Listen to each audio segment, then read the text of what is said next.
Hi friends! Well, for those of you who are new to our channel, Mike and I have returned from a 9-month around the world cruise. And I came back with a lot of aches and pains. And many of you have passed along your advice, your tips. You've been asking, how am I doing? And today I want to share that with you. I also want to share some of my tips and tricks to maybe help keep you moving and living your best life. Welcome to Living Phase 2.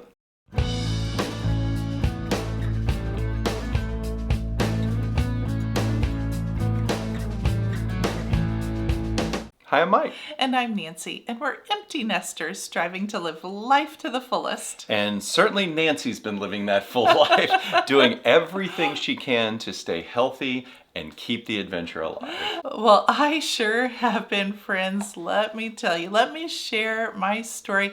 First off, I do want to say, though, that I am not giving any medical advice. So please, if you're hearing things that I'm saying and you're thinking you want to try them, please do your own research first, because this is not medical advice for anyone. It's just things that I'm doing to try to help myself. Yeah, legal disclaimer here, right? That's right. So we were on our 9-month world cruise. This is just a little background, little history here. I came back 23 pounds heavier. A lot of aches and pains. I had scheduled doctor's appointments when I was on the world cruise so I could have those appointments right when I got off, and had my knees x-rayed. The doctor said, Nancy, you've got severe bone-on-bone arthritis. You could really have your knees replaced anytime you want to. I also have degenerative disc disease in my back. So those are the two areas where I've got a lot of aches and pains. Yeah, I was right there with you. I came back about 30 to 35 pounds heavier.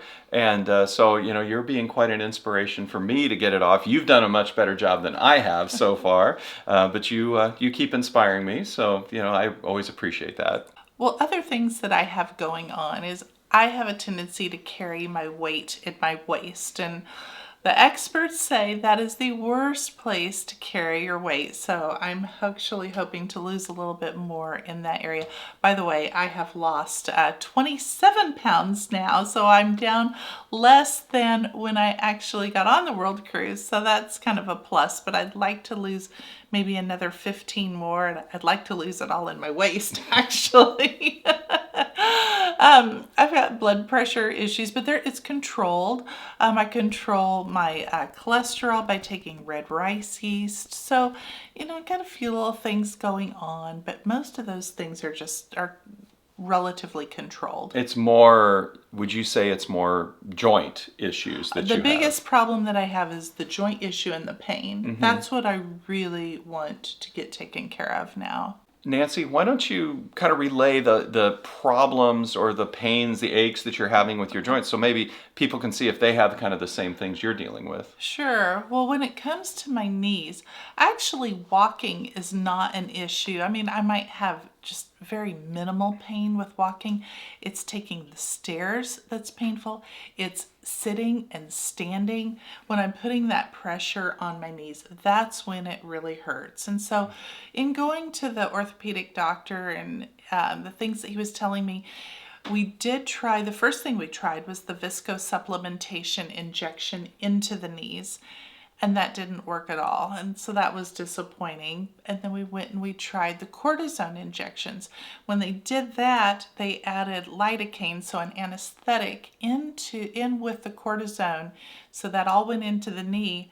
And by the time I left that doctor's office, I was feeling so good. I thought, oh my goodness, this is a miracle drug. I don't have pain in my knees.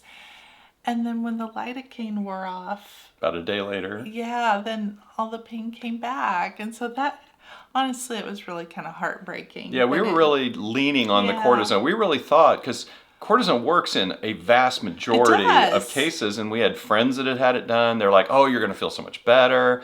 And I remember you walking out of there. You ran up the stairs in the parking garage. You're like, it doesn't hurt. I know. I felt so good.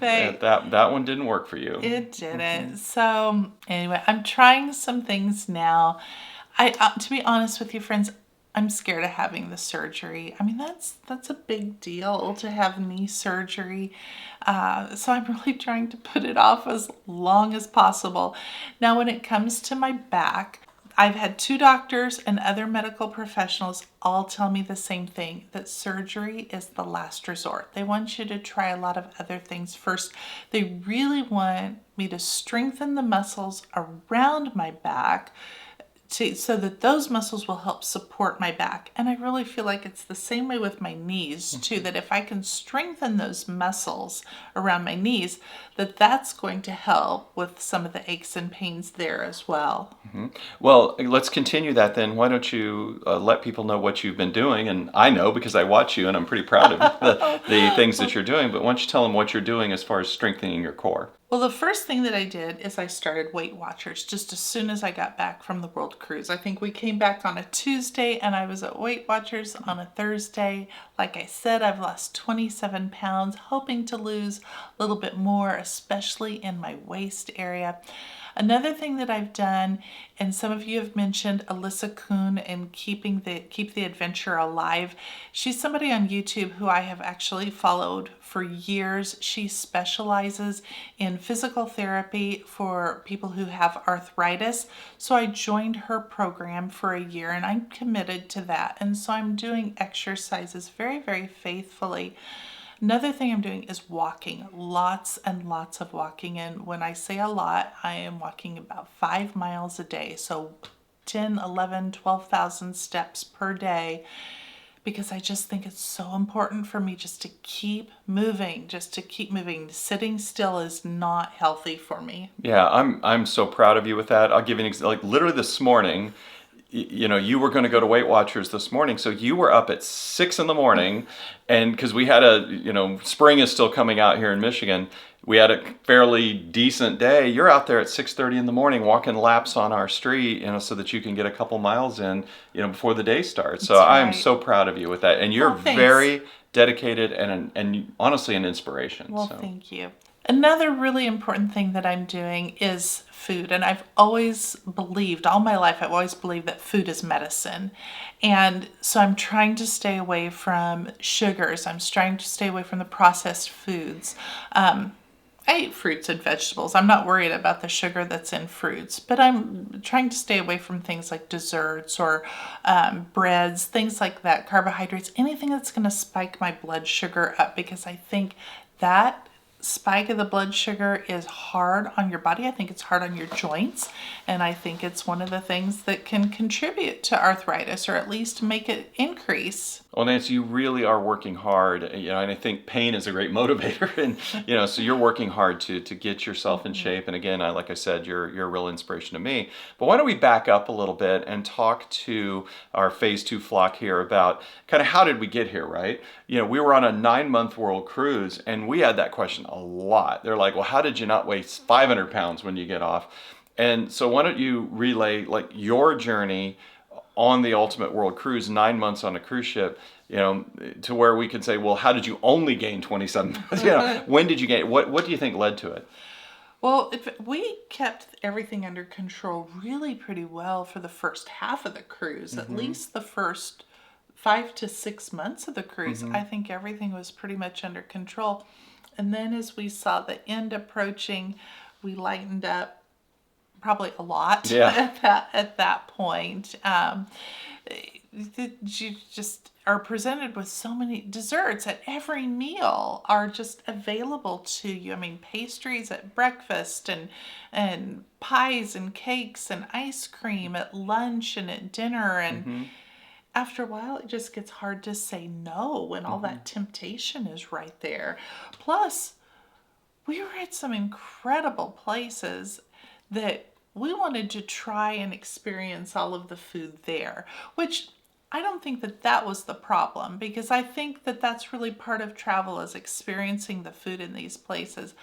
But then when we got back on the ship, we really needed to treat that like our home, and we don't have desserts and things like that here at home. We just don't here. Yeah, I agree 100% with you. Like you said, first 5-6 months in monitoring my weight, it really didn't change much at all. What I was doing is I was doing intermittent fasting. And so I actually would not eat breakfast and lunch, and I would open my fasting window on the cruise ship then for dinner. You did really good at And that. and when I was doing that, my weight was pretty much contained. Another nice thing about the cruise ship, yes, there's food available up till 2 in the morning, but it's sure a lot harder if you're in your cabin to get up, put some clothes on, go all the way to the Park Cafe or to Surrender, it was Park Cafe on Serenade, and get pizza, at Sure. 2, at 1 in the morning. But when you have to walk halfway across the ship to go get it, when you're in your cabin, as long as you're disciplined enough not to buy a bunch of snacks and stuff when you're on shore, there's nothing to eat. So, True. you eat your dinner, maybe you have a happy hour, you do whatever, and when you're done with dinner, you're done eating. So, especially if you're doing intermittent fasting, that helps a lot, I think. And it did me, where I think I broke down, like you said, about month 6, 7, somewhere in there. There's the old expression of the horse seeing the barn. The horse starts running to go, get the oats at the barn, because you can kind of see it there at the end. We did lax up. And so, instead of fully intermittent fasting, I was starting to eat breakfast more often. We would go to the Windjammer and have lunch. And so instead of fasting, I would have lunch. It's just kind of getting slack on all that. And then that's when I know my weight was put on. I was over that about 3 months. Well, even though you gained weight, you didn't get the added aches and pains that I got. I remember saying on the cruise, probably, I don't know, it was month 6 or month 7, I think I told you, I feel worse now than the day I boarded the ship. I mean, I could certainly see a difference at that point. And so, even though I'm trying to keep things kind of reined in and under control, it just got to a point where it was extremely hard. There's just so many temptations that were there all the time. Yeah. I will tell you, for me, I mean, certainly when, you put that much weight on you, it slows you down, you feel it. Certainly I didn't have the aches and pains that you were experiencing. But of course it impacts, your ability to tour, to do things, and like I said, I've lost about 17 pounds. I've got a lot more to go that I want to lose. But it's really, this is where we're kind of passing these things along. If you're on a long cruise or a back-to-back-to-back, or you're on a world cruise, or you're doing extensive traveling, maybe you're doing full-time RVing, to where you're out touring and traveling all the time, and maybe you're doing, staying at breweries and wineries overnight and things like that. There's always great food being presented to us. We live in a society that food and drink is directly related to relationships and good times and spending time with family and friends. It certainly is in our family. Yeah, and so being able to control that can often be very difficult, especially when you're getting into situations like travel. As soon as you go into travel, you're like, yay, pina coladas, and some of the worst things that you can eat for your body. And you have to look, I think, at long-term travel more like you're staying at home. The food has to be like home, and then have the adventure like it's travel. And don't look at it being denied. I mean, at home you might go out to eat once a week or do that. Save those splurges on those long-term adventures, just like you would at home, and look at the adventure itself as the adventure.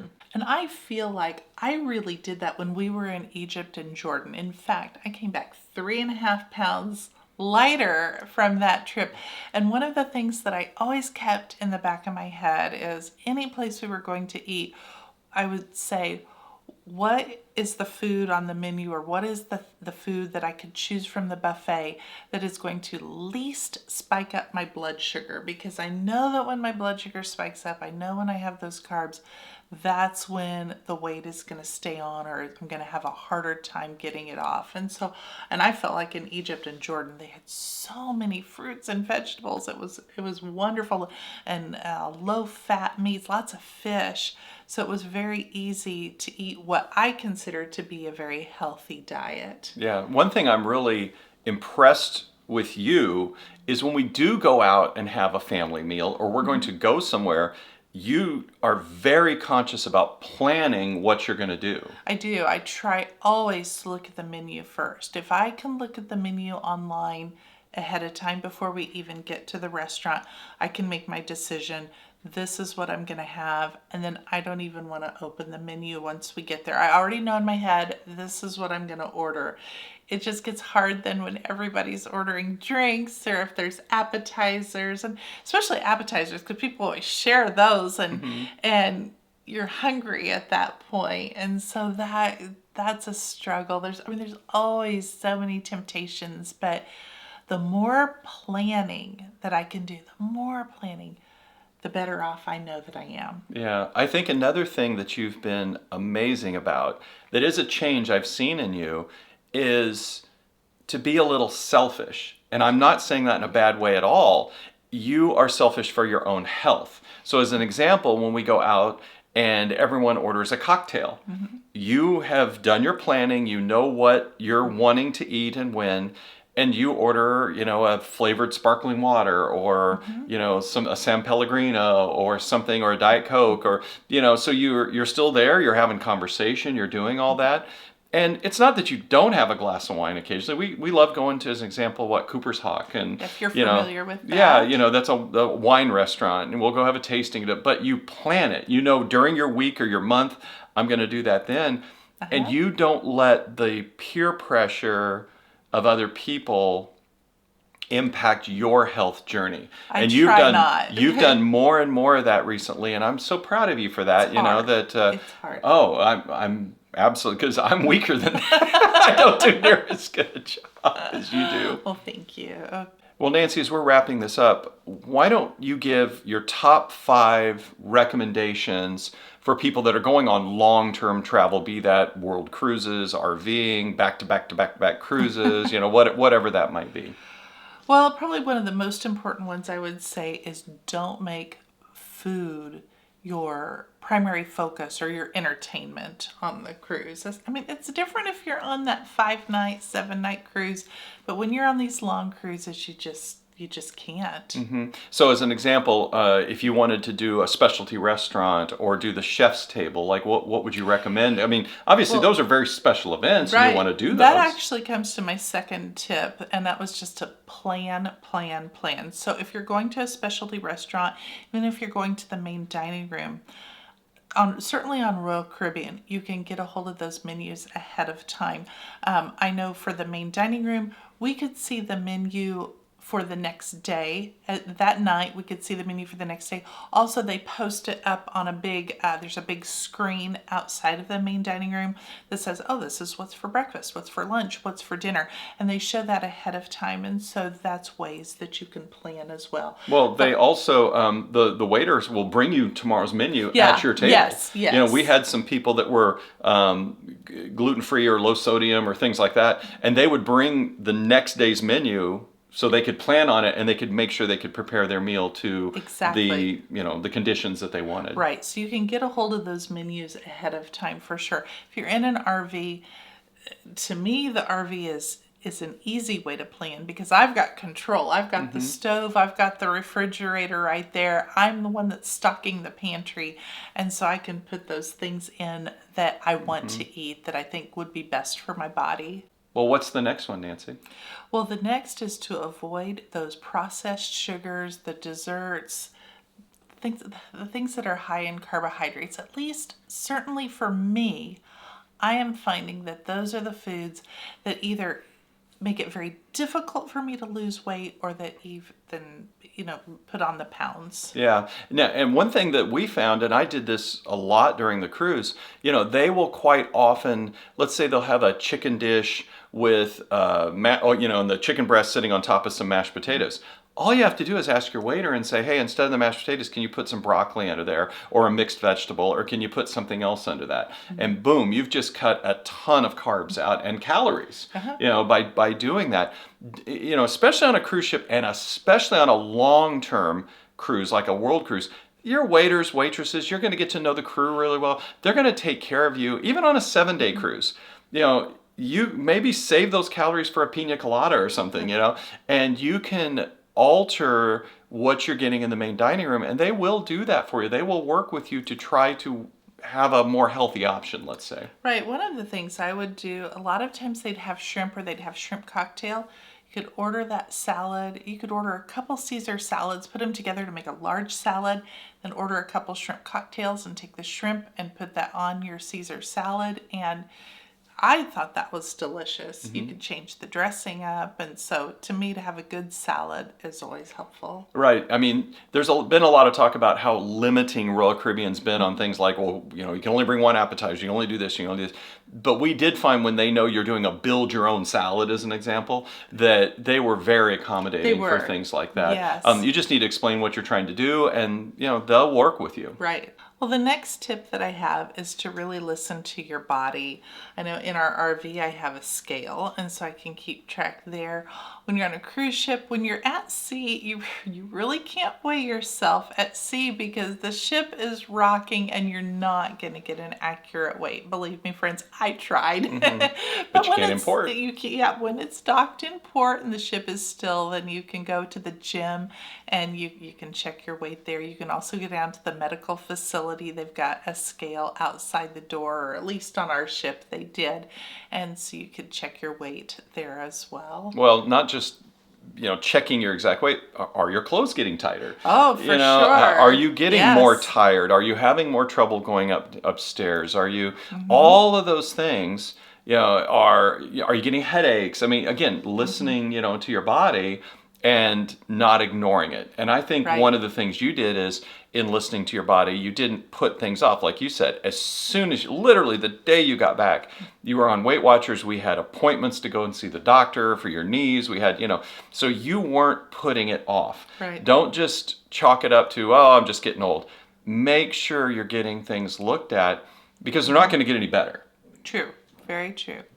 And the last is to keep moving. And I think that's important for everyone in whatever shape or condition you're in. You know, do the type of moving that you can that works for your body, but just don't be still.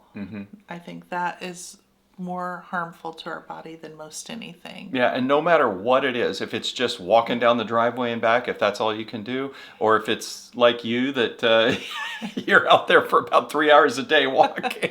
So. And even if you can't walk, there's still other things, other types of movement that you can do. And I've certainly found that through this Keep the Adventure Alive, that she starts you out very, very basic, and you pass little tests, you pass little levels, and you move up, you move up, you move up, so that you increase your strength, you increase your range of motion, and are able to do more and more. Yeah. So. Yeah, I think you'd be surprised if you start with that one step, how quickly the other steps can come. It's so true.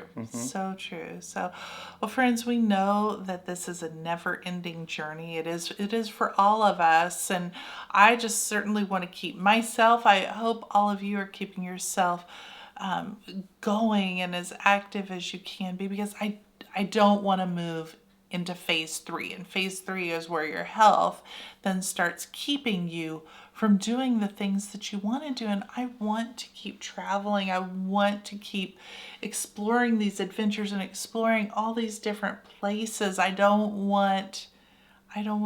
not ready to slow down yet. That's for sure. Yeah. So, and I don't want that for any of you either. Right. So we hope certainly telling the journey that you've told, this what happened to us on the World Cruise, how we're trying to recover from that, you know, and to get back into shape is, you know, inspiring to you, and hopefully some of these tips and tricks can help you as well. If you're going to do a back-to-back-to-back cruise, or if you're going to, you know, do a world cruise or go full-timing in an RV or doing a lot of whatever travel it might be, where it's more difficult to stay on your health journey, we hope that this has been helpful for you. I do.